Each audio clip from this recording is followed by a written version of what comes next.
growing number of Aussies are backing a push to abolish junior pay rates across the country. The call comes as young workers claim it's unfair that they're paid less than their older colleagues for doing the same job. Under the current law, junior rates apply to 75 awards, with those aged under 21 getting paid only a percentage of the relevant adult rate. Let's talk about it. We're joined by journalist Sharon Hunt and host of B105 Brisbane, Stav Davidson. Morning, guys. Morning. Hey, Morning. Stav, first up, mate, what do you think about this?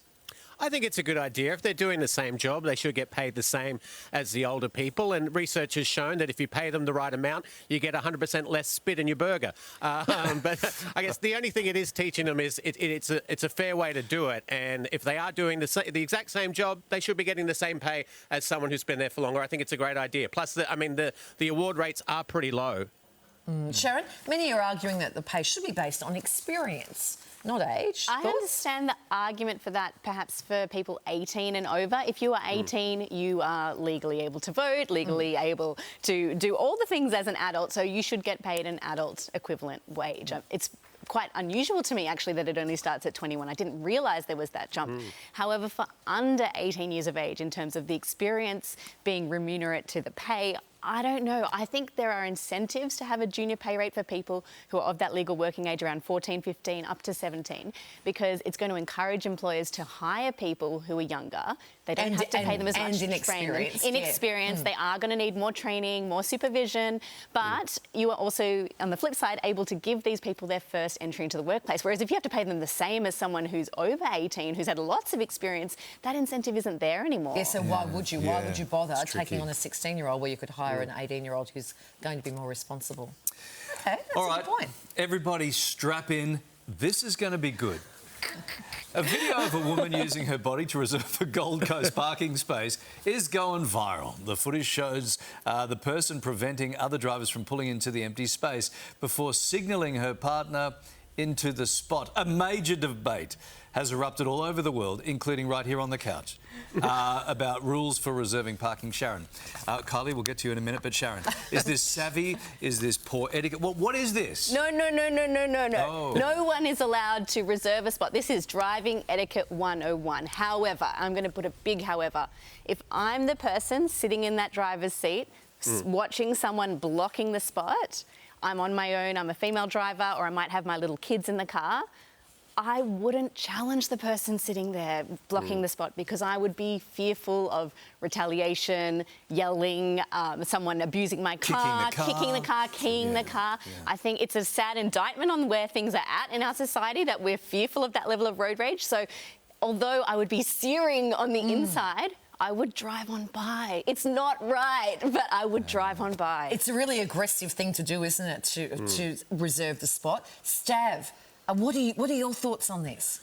Well, I mean, yeah, it's not handball in high school where you just poison your square while you run off to the bubbler.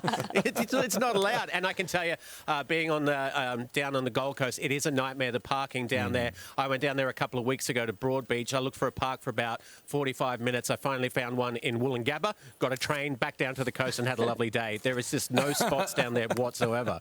OK.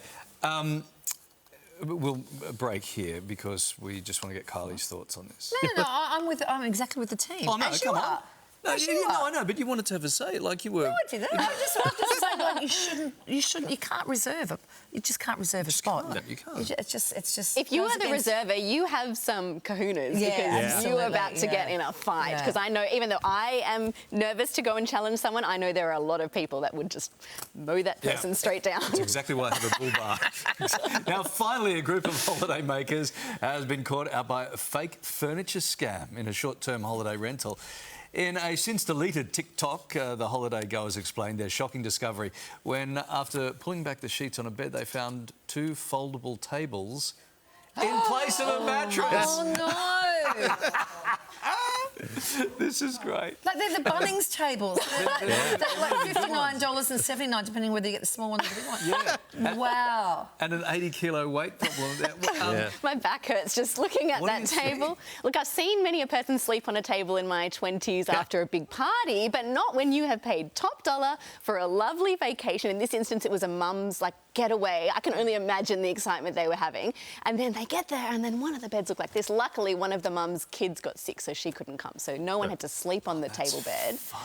But it's an argument in favour of going to a nice hotel, having a lovely turn-down service, and be able to order a turkey club sandwich in the middle of the night. If you want to, you will not get that at a place where there's a table bed. Hey, Stav, we're seeing more of these sort of rental dupes, duplicitous behaviour. Have you had an Instagram versus reality moment on any of your holidays? I mean, this one's crazy, isn't it? I've heard of people faking in bed, but I've never heard of a fake bed. This actually happened to my wife. She was down in Sydney doing some gigs just last week, and when she got to her hotel room, it was right next to a construction site. Like, you couldn't even hear yourself talk. Oh, no. She managed to get a refund. But it's one of those weird things where you're going to get caught, like that they were always going to find that bed. So you're always going to get into trouble for it. So I don't know why they end up trying to get away with it when they're not going to get away with it ever. It doesn't make any sense. So, it's Airbnb, you can leave reviews, and you, absolutely can say. And there would be recourse to get your money back in there. But I just think in that moment where you're on the holiday, you're excited, you throw open the doors and you look inside and you're like, that's ruining your holiday right there. 100%. That's the end of the holiday. I always like to find the bright side. I'm tipping breakfast in bed would be so much easier. yes. Just pull up a chair. Not for everyone else. All right, guys, good fun. Thank you so much. Thank you. Hold that Thank spot you. for me when you get outside in the car, mate.